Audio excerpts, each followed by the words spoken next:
New Westminster War Veterans Oral History Project. Today's date is November 20th, 2001.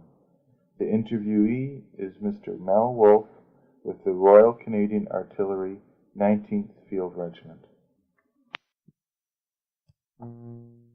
Mr. Wolfe, what is your full name? Melvin Emerson Wolfe. And can you tell me your date and place of birth? I was born on 29th of April 1922 in Bigger, Saskatchewan. And what is your marital status? I'm a widower. And tell me, do you have any children or grandchildren? I had two daughters, Pamela and Brenda, and I have two grandsons, Tynan and Tanner. Tynan and Tanner. Huber. Okay.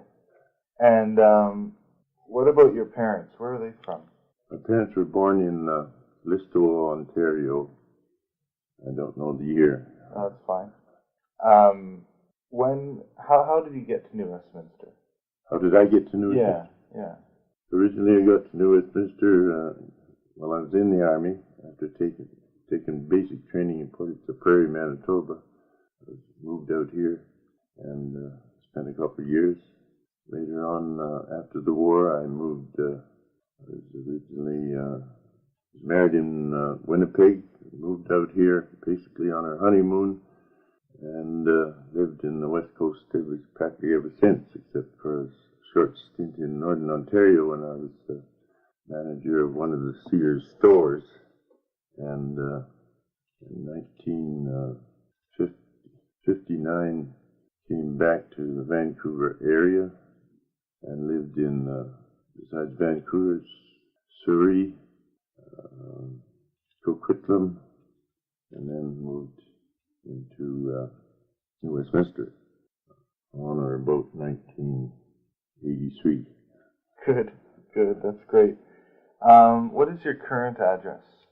208 700 Park Crescent, New Westminster. Okay. What branch of the armed forces were you enrolled in?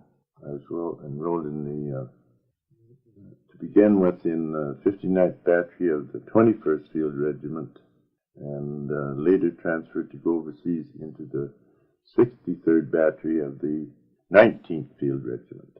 And what was your... artillery. Right. Royal Canadian Artillery. What was your rank and position? I was discharged as a gunner. Before that, I was acting sergeant under the position that I had. Okay. When did you enroll in the armed forces? Sometime in September 1941. And was that here that you enrolled? No, in Brandon, Manitoba. What did your family think of that? By that time, only my father was alive, and as a matter of fact, he was very ill in hospital. I don't think he even knew that I had enrolled. What about the rest of your family, siblings? Well, I had, there was a lot of us in our family. There's a total of 11, and No kidding. there's one sister and 4 brothers enrolled in the service at one time. Really, eh? Mm-hmm. When you enrolled, did you just go with friends, or did you decide on your own? What made you the decision to enroll? A very good friend of mine talked me into it to start with. And because he was a very good friend, we decided to enroll together. Oh, good. So you went with Buddy, eh? So in the end, how many years of service did you complete? I think it was just about 5 years. Right. So that was 1946, I guess, eh? Yes. When you found out that Canada had declared war on Germany, what sort of feelings did you have? What thoughts were going through your head? It's a long way back to try to remember. That's okay. What was the atmosphere like in... I know it brought back the thoughts of an uncle I had lost in the First World War that I never knew. Right. never got to know him because he died before I was born. But Right. and my dad used to talk about him because it was his brother, and there was there was a certain love built up over his deeds and why he died and all that sort of thing. The way he died, I think it was mostly mustard gas. Oh, really? That caused his death. So that's interesting. So when you heard that Canada declared war, was it sort of like, oh man, not again, sort of thing, or? Well, I didn't. I think I expected it wouldn't last very long, and I probably was when 39. I guess I would only be 17 or something like that, and I really didn't. And the talk was it wouldn't be a long war, and in a way, I thought I would probably never be able to get into it, or if I didn't really think about joining up right away as the minute I could.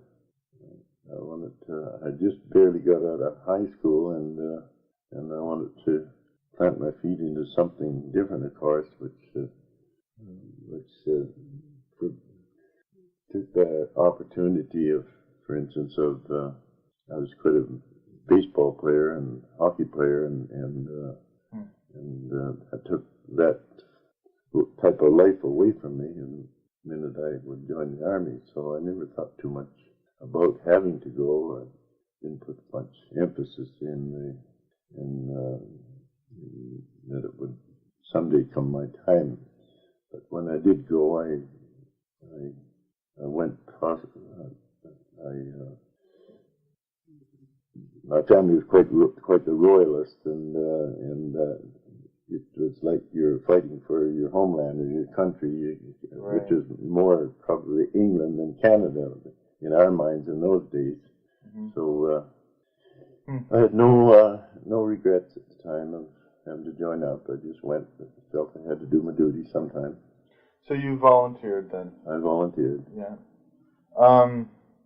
When you volunteered, what sort of things did you anticipate? Did you ever think that you might go overseas?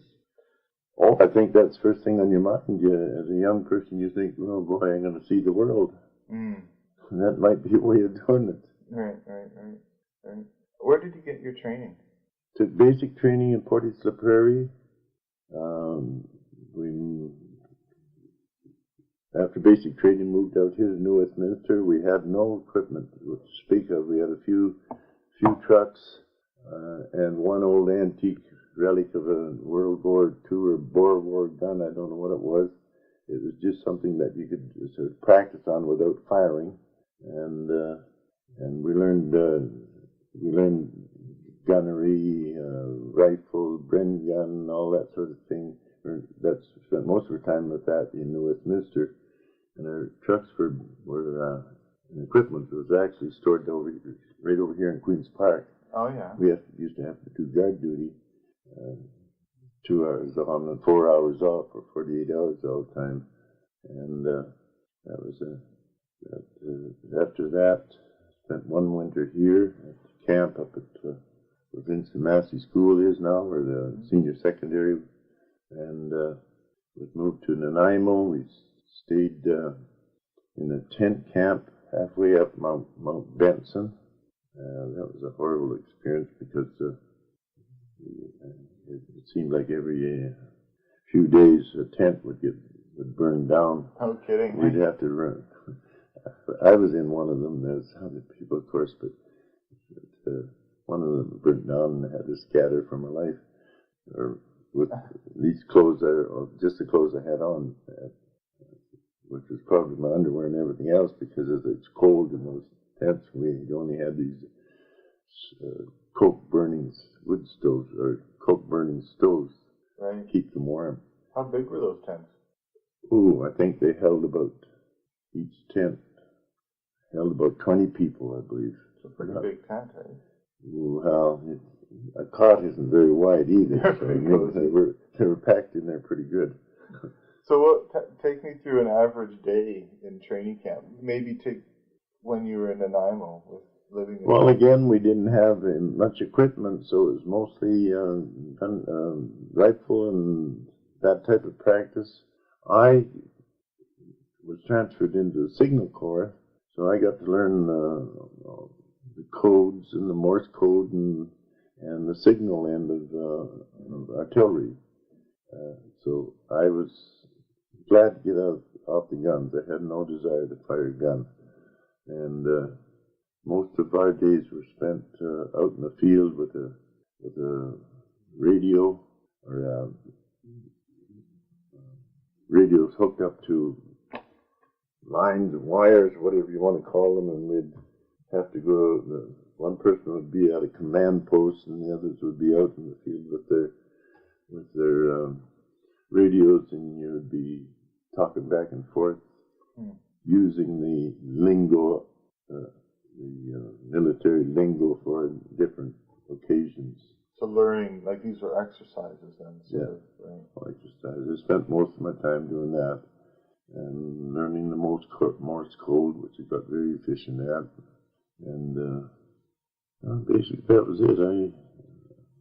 As far as training was concerned, and then I got transferred to the 19th Field, and we took gun retraining. This is where we had full complements of guns, and at that time 25-pounders, and we trained in Shiloh. And then we trained in Petawawa, Ontario, and that was of course. Petawawa was a real, and Shiloh is a big artillery, and they got all the training facilities for artillery, and of course Petawawa was, I think, 90% artillery, because they had the big ranges that you could fire the real guns and everything with real shells, and that basically all the training I had before I shipped overseas. So what was the trip like going overseas? Oh, it was an experience. Went over in the old Queen Elizabeth that had been converted to a troop ship. Right. I think it held a complement of about 25,000, including the crew. No kidding. That's what I was told, and because it was such a fast ship, and the word we got, whether it was true or not, was that to avoid being hit by torpedoes or stuff like that, as long as they swerved one way and then the other, I don't know how you'd say that, zigzagged, I guess, across that German enemy submarines or whatever couldn't hit us or destroy us, sink us. And you can imagine on a ship that size, listing zigzagging all the way over it, probably caused more seasickness than you would have got, I tell you, if it was just going in a straight line, because every time that huge ship made that there, you felt like you were never going to stop leaning over, and then coming back the other way. It seemed to affect so many people. There was so many people throwing up over the gunwales. It's unbelievable over the sides. Wherever you went, there was somebody throwing up. Said seasick. No kidding. So after you got over, then where were you stationed in England? My first camp was in a town called Oxted in Surrey. Mm-hmm. And second one was in Bournemouth. I don't know what county that was in anymore. It was close to the water there. And did you stay long there in England, or did you head over almost right away to the continent? Well, the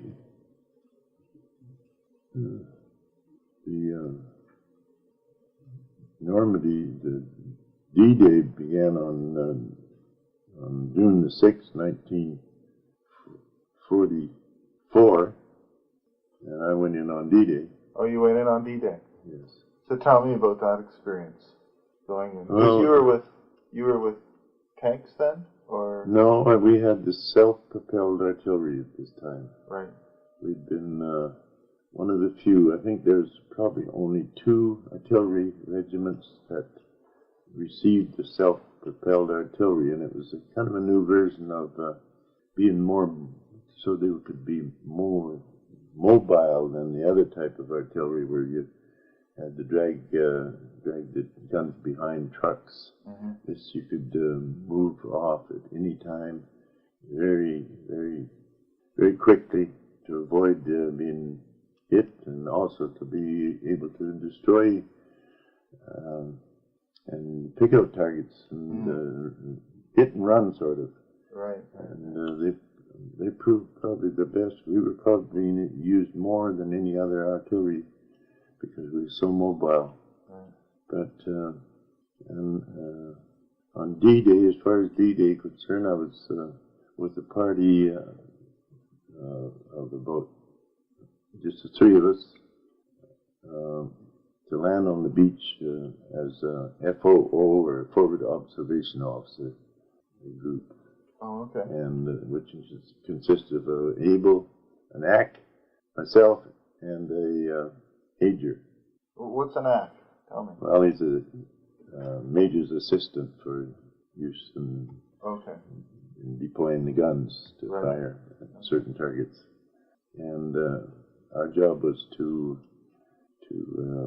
fire the guns, or if necessary, which were on some kind of barges coming in. Whether they moved in so far and then stopped, or what they did, I don't know. But if there was targets available for them to fire off these barges, they were prepared and ready to do it. So,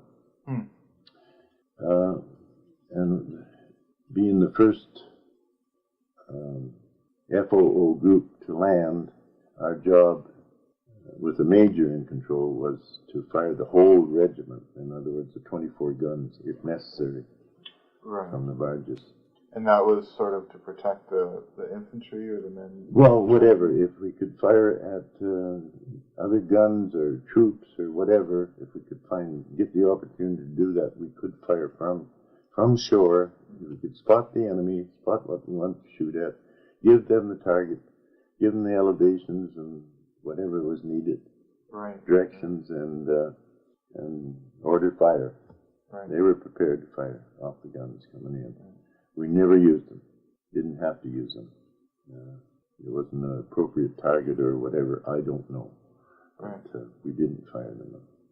But like I said, I was moved from Liverpool, I believe. I'm not quite sure if that's where we're on or not, but can't remember. But on some kind of bigger ship that had hundreds of troops on it.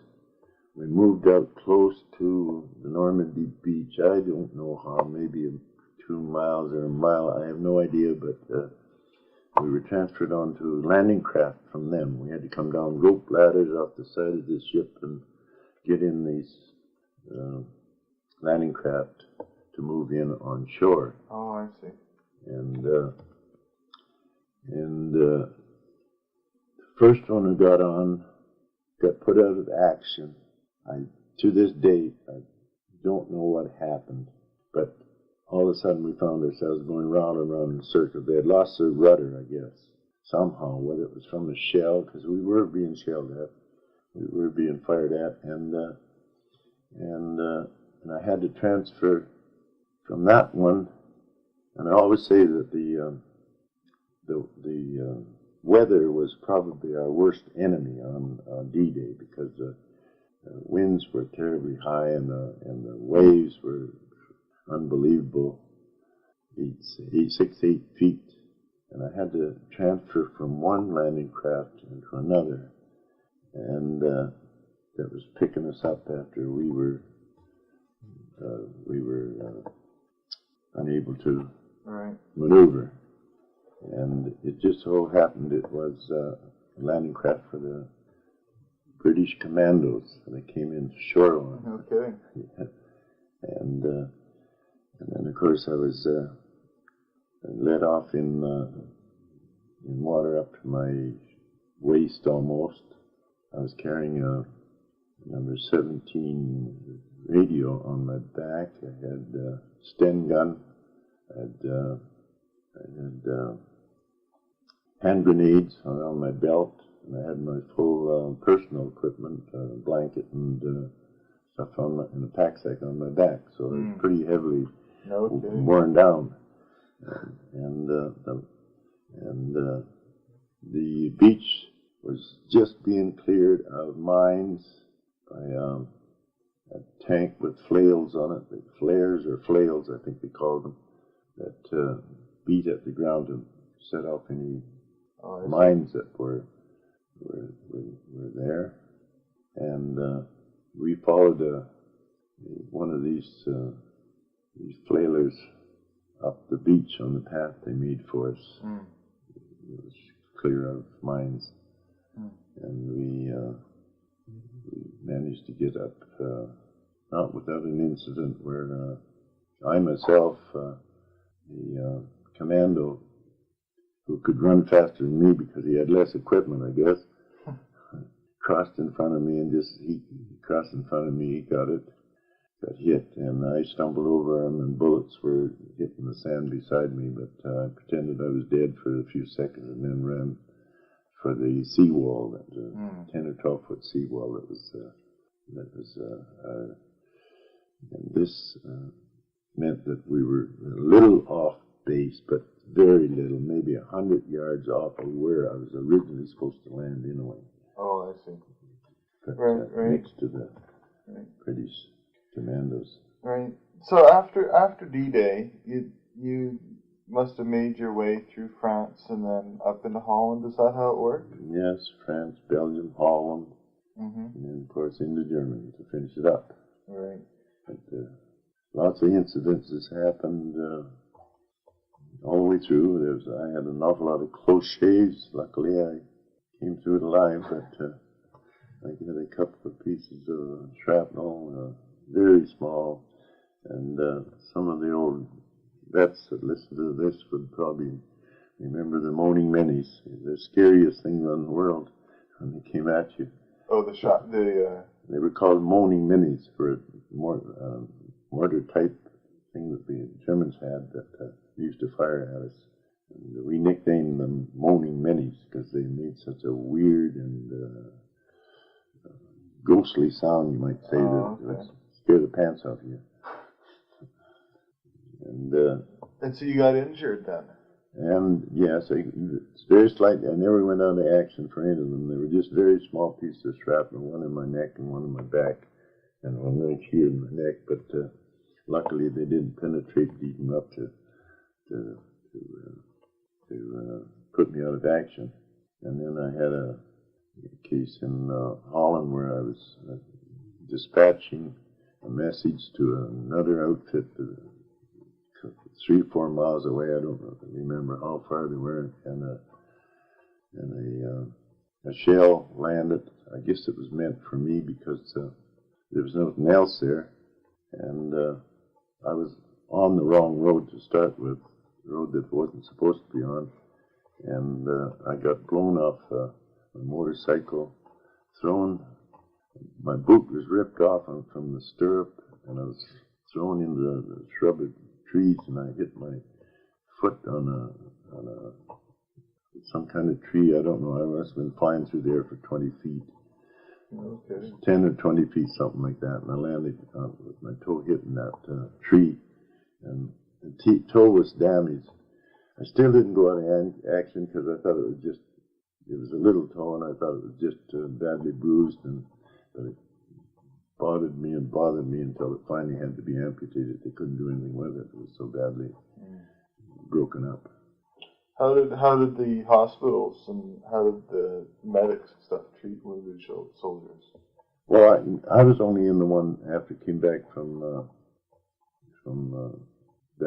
came back after the war. And, I see. And that's when I had my toe amputated. Oh, I see. Can you describe to me sort of what the Europeans were like at the time? The civilians that you You're guys talking about killed? English also? No, I'm talking about like when you're going through France, the people that you Oh. met there, the civilians. What were they like? You don't get to meet too many of them because they've scattered, of course. And when we've taken over the villages, after most of them were ruined anyway, they disappeared someplace in the woodwork. I don't know where they disappeared to, but the odd time you would meet them, and they were very, very happy to be liberated. There was no doubt about that. They weren't afraid to admit it, and they were never afraid of offering you a drink of cognac, which some of us took it too much of an advantage of once in a while. So, what about, did you take part in any campaigns while you were over there? Oh, it's amazing. Most of them, the Canadians were involved in, I was in. Because we became army, what they call army troops, could be deployed with any infantry regiment or tank regiment or anything else to help support them.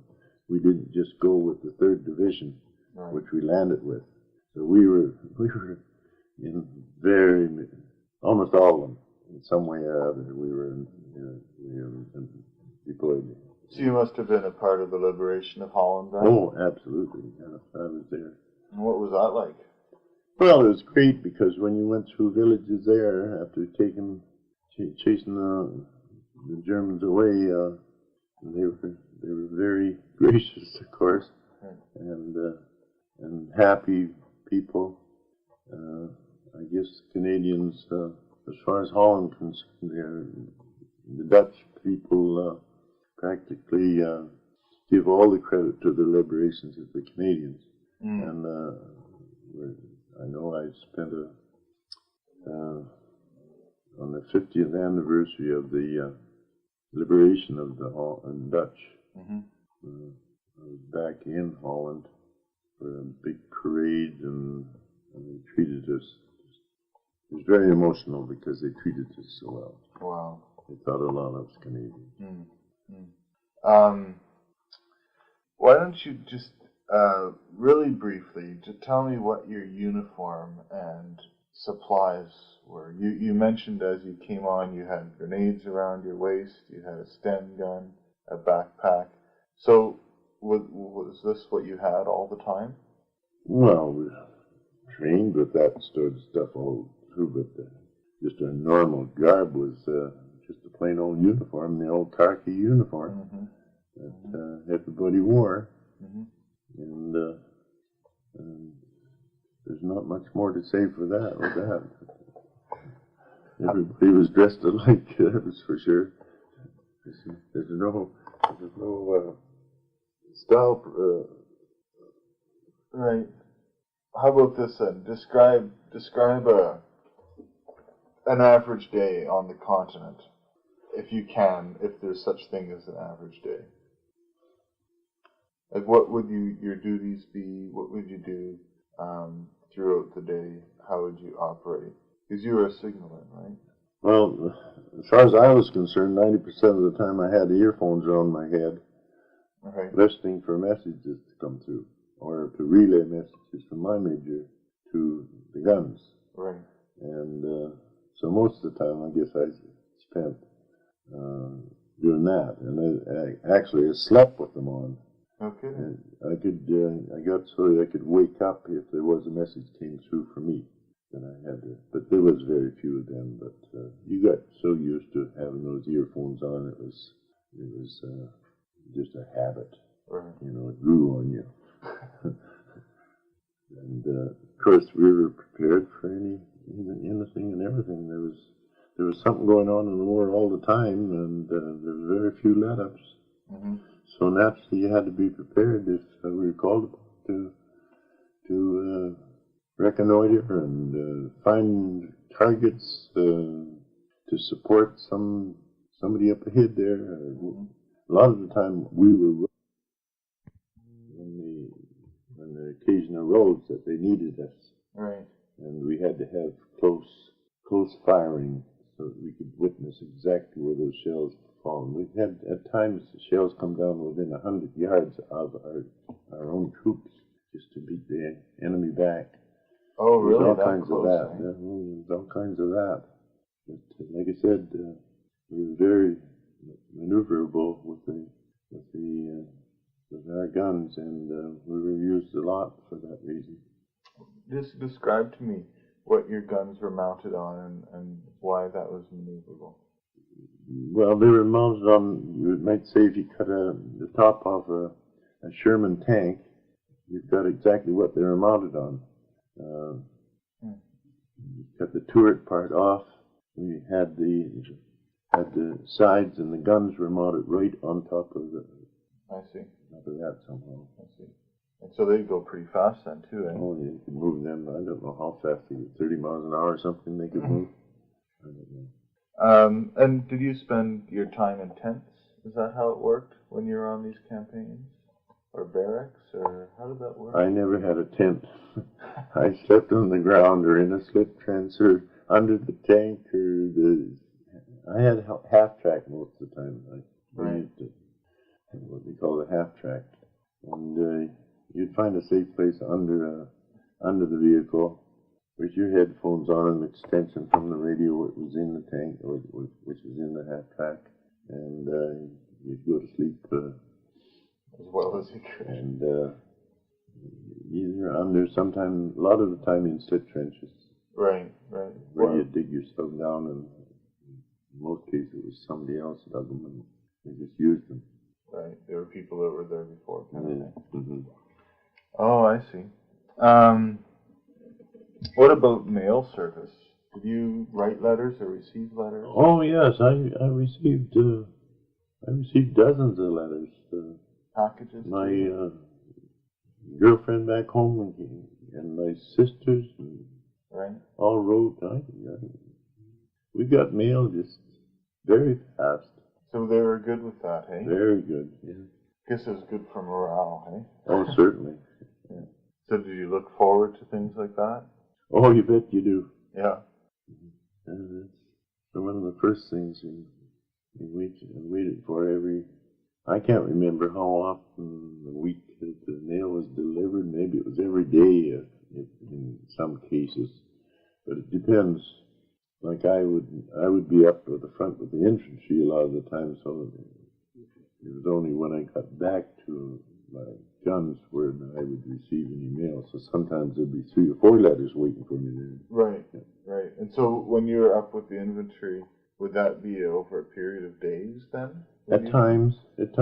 Oh yeah, when some of those, it took a long time to rout them, get the Germans on the run. We were like Valley Gap and Caen and places like that were big battles that lasted a long time. I didn't see the guns for a long time. No kidding, eh? But you're still in contact, obviously, with them. Oh yes, I could talk to them by radio, of course. What about eating arrangements? Like, would you just eat on the run? Is that how it worked? Eat on the run. Bullet beef and hardtack. No kidding. Lots of it.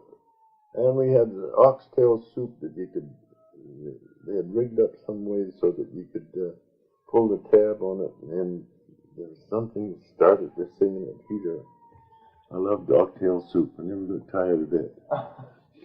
Get tired of anything else? But basically, once in a while, you would get back to what they call I'd get back to the unit where you got a cooked meal. Oh, right. Not, I would say, twice a week or something like that, but the rest of the time it was sandwiches that they'd make and prepare ahead and get up to us, or it was hardtack and bully beef and oxtail soup.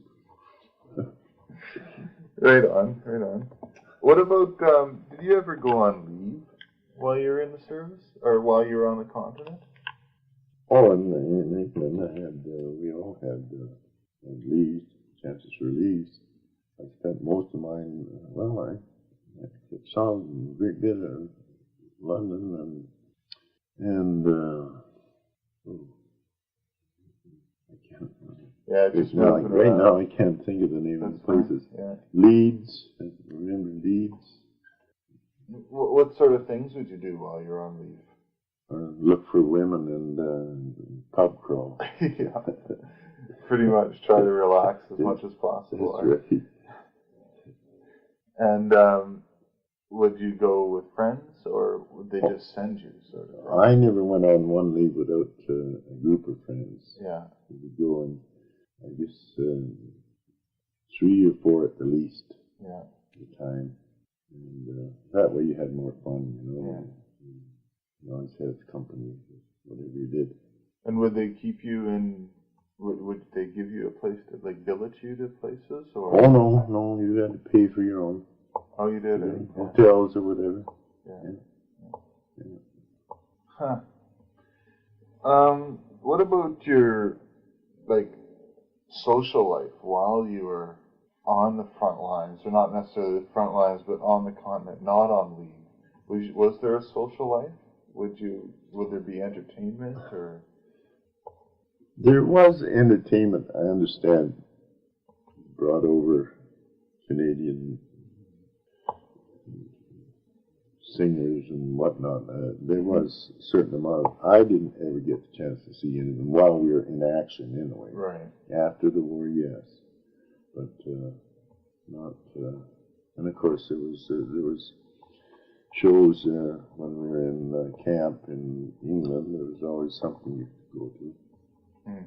But as far as during the war, while fighting was on, I didn't see them. They might have been around. I think the Americans got them. We didn't. But, right. but maybe some of our guys did. I don't know. I didn't. I know that.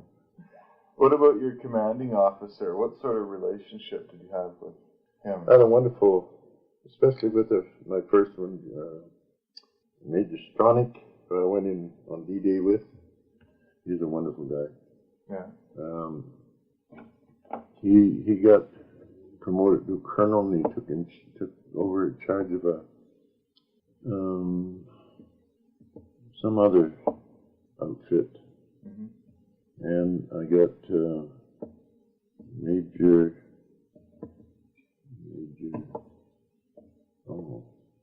can't think of his name right now. But generally the relationships were pretty good, or? Yes, I in my position had nothing but majors. Right. My commanders. Right. There was signalers that had lieutenants and some captains, but I, as being the head for the whole regiment, right, major, all the time. I had nothing less than a major. And so you're in contact continuously with him, right? Yes. We eat, slept, and drank together. Really? Yeah. Huh. Is there one memory or experience of the war or your time at war that stands out the most? No. It's really hard to say, but what I have the most vivid memories of was D-Day. Yeah. In my mind. Not only because I had some harrowing experiences getting in there, but I don't think anybody really realizes what war is until you're actually face to face with the enemy. Mm. You don't really know right. what's going to take place in your mind. And if anybody ever tells you they weren't scared, they're damn liars. Yeah. Because we were frightened. I mean, I was, and I don't think there's anybody that wasn't. Nobody wants to lose their life. Right. That way, especially. And I remember the first Germans I saw that were that had surrendered, and I guess I stood and gawked at them for 5 minutes, thinking, you know, they're no different than I am. They look exactly the same. Just a bunch of kids, right? It's a bunch of young fellas that probably don't want to be where they are either. Yeah. You know, I didn't want to be. It's probably the most often thought of for me. I remember the individual battles, the tough ones. I remember the Con, I remember the Falaise, and I remember the Seashell Peninsula, and the tough ones, you know, the Groningans, and I remember bits about all of those, but D-Day stands out in my mind vividly. I guess I'll never forget. Right. I'll forget that part of it. What about VE Day? Does that stand out? Did you have feelings on that day? Well, it sort of crept up on us, so we knew it was coming. Right. You know, we knew the enemy was finished. Right. It was just a matter of signing that armistice. The unfortunate part of that, I lost one of my best friends the day before No kidding. the armistice was signed. Yeah, and if you want to know where I was, Yeah. that might be a little bit interesting because it was a funny experience. Everybody, I'm not saying everybody, but a lot of us had a habit of when you got a chance to get a bottle of schnapps or cognac or something, wherever you could, you saved it for the final day. Oh, You know, you wanted to save it for a celebration. right. And armistice was declared, and it was in Germany. Now, I can't remember the exact spot. We'd gone through the Buchenwald Forest, and I just don't know where we were, but we were somewhere around there when word came down that the armistice would be signed. It hadn't been signed yet, but it was going to be signed the next morning or something. I just forget. Or they were meeting to sign. And, well, we said, this is it. I guess the war's over for us. And my group, it was a cold, damp type weather. And my group was right by a big barn that had hay in the loft. Nice. So we crept in there with our couple bottles of cognac we'd saved up. And that's what we were smoking in that hay. We caught the fire. No kidding. We darn near burned up, but we got the fire out before it burned down the barn. Anyway. And being a German barn, we probably wouldn't have cared whether it burned or not, but we didn't want to cause that kind of problem. Yeah. That was... Anyway, it kept us warm for a while. We managed to... I guess somebody was smoking. And that's match caught the hay on fire. But it turned out that we were able to stomp it out. There was a bucket of water handy or something. I just forget how we got it out. We certainly didn't waste our schnapps on it. I know that. Can I? Tell me a little bit about your journey home. When you're told you're going home and when you arrived home. Just briefly. Well, it sure wasn't the luxury trip. Well, I can't call it a luxury. Going over in the Queen Elizabeth wasn't really luxury. We only had a berth every other night, and the odd nights. One night we'd have a berth, and the next night we'd have to sleep on deck underneath the blanket. But coming home, we got a ship. I think it was called the Queen or King of Norway or something. I can't really remember, but it wasn't anything like the Queen Elizabeth. We had hammocks all the way over. And I can't remember the day we left, but it had to be somewhere around December the 10th or whatever. Somewhere around November the 10th, 1945. And I arrived in Halifax, of course, and we trained to Winnipeg from a place of discharge, and I arrived in Winnipeg on, I believe it was December the 18th, just before Christmas. And what was it like touching home soil? Well, it was pretty wonderful. I know there's more than one of us got down on our knees and kissed the ground. No kidding. Because it was a wonderful experience to get back. And a funny story about that comes to mind. going over, when we left to go overseas, that fiddler, what was the name?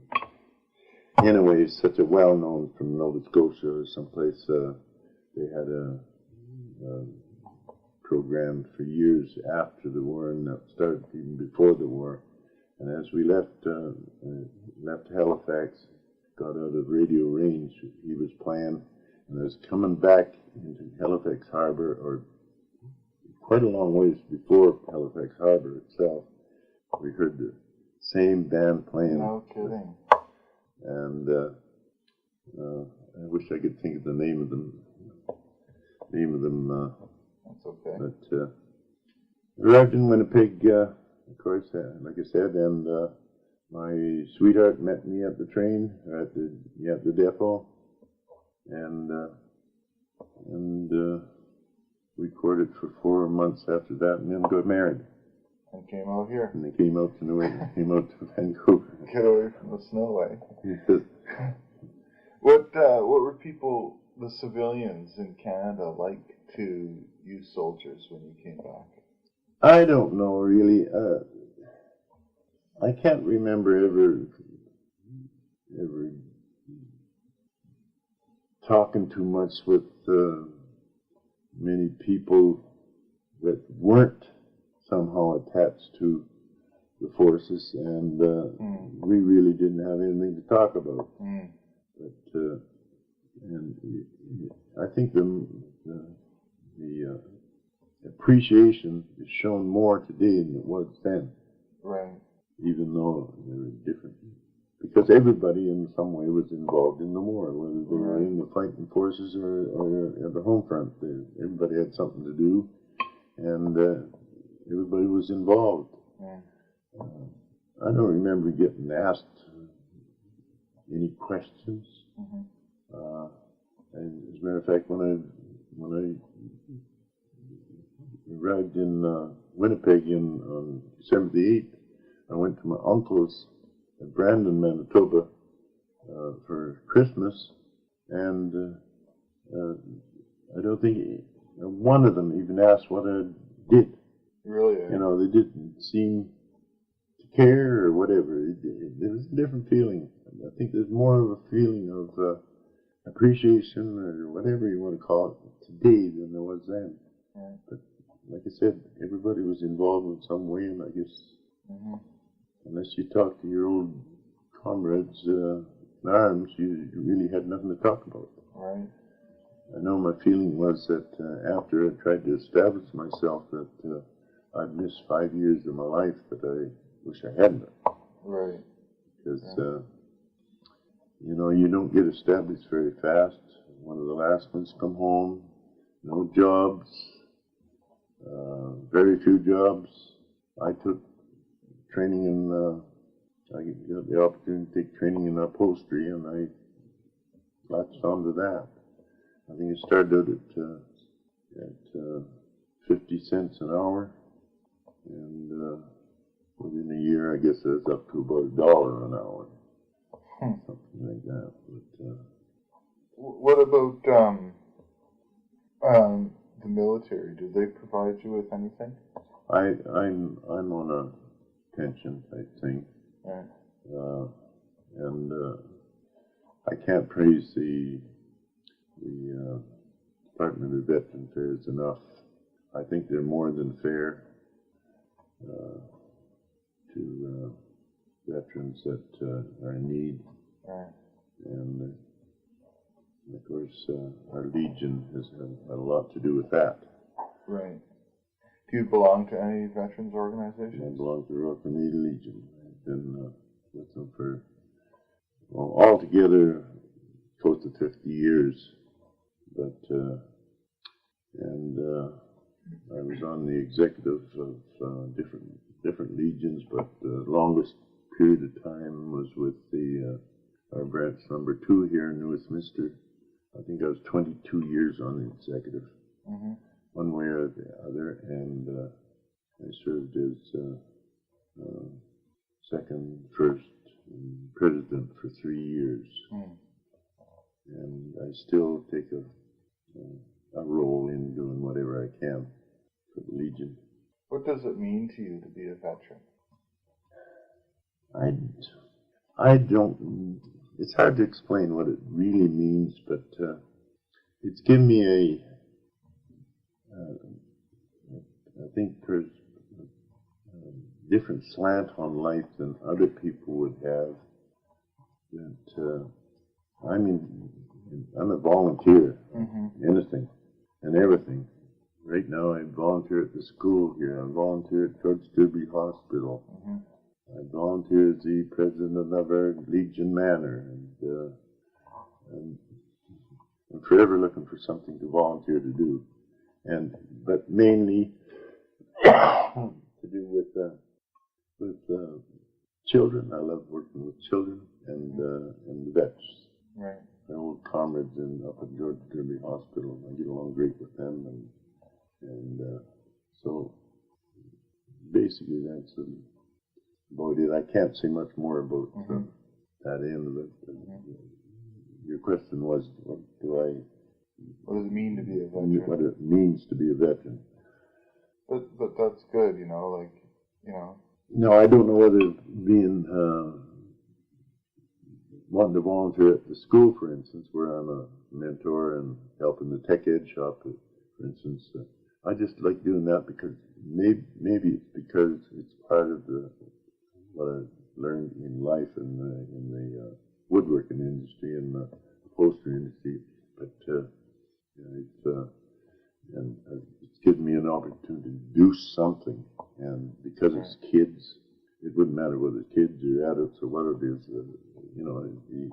I enjoy it. Right. Maybe because I like working with kids, or maybe it's because it's something I just want to do because it's my trade. Right. And I enjoyed it. Right. How do you celebrate Remembrance Day? Go to the Legion, go to parade, go to the cenotaph. This year I was on the color guard. Yeah. And of course we always have our program at the armories put on by the city of New Westminster, and the Legion is heavily involved in that, and then we all spend the rest of the day usually at the Legion, where sometimes we get good old army songs. Usually we get a few of them anyway, and we all enjoy that, and just try to have a good time. Yeah. Let our cares flow away for a day with a pint or two. Right. Do you still maintain contacts and friendships with people that you were at war with? Yes. There's one right here in New Westminster that was in the same regiment that I was in. Right. I didn't know him, of course, till later when I joined the New Westminster Legion. I maintained friendship with two that I was actually in the war with in our regiment that were my best friends during that time, and they're still good friends. I visit them. They're not out of town, but they're both in BC, and so we get to see each other once in a while. And basically, to me, all the veterans that I know are all friends. Right.